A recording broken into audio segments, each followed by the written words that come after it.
ইদানিং একটা জিনিস লক্ষ্য করলাম, বিশেষ করে আজকেই, যে প্রায় রাজশাহী সাহেব বাজারে, যেখানে আমরা মার্কেট করে থাকি, তো সেখানে বেশিরভাগ দোকানই এক দামের দোকান হয়ে গেছে। এবং তারা বলছে এক দাম, এবং তারা যেটা মুখে বলছে ওটাই দাম, কিন্তু তাদের প্রোডাক্টে কোনো ট্যাগ নেই যে এই প্রোডাক্টের দাম কত, কোনো ট্যাগিং সিস্টেম নেই। যেমন আমি জুতা কিনলাম, বেশ কিছু জুতার দোকানে কয়েকটা দোকানে দেখলাম যে আছে।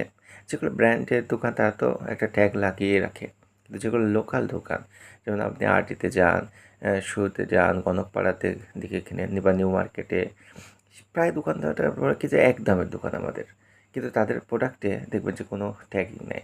এখন একজনের কাছে তারা এক দাম চাচ্ছে, আরেকজনের কাছে আরেক দাম চাচ্ছে। তো এইভাবে তো আসলে এক দামের হয় না দোকান।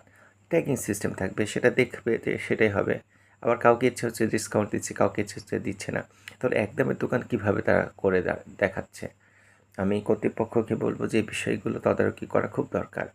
কারণ নিম্নবিত্ত, মধ্যবিত্তরা আসলে তাদের কাছে অপমানিত হচ্ছে, আবার তাদের প্রয়োজনীয় ভালো জিনিসটাও কিনতে পারছে না।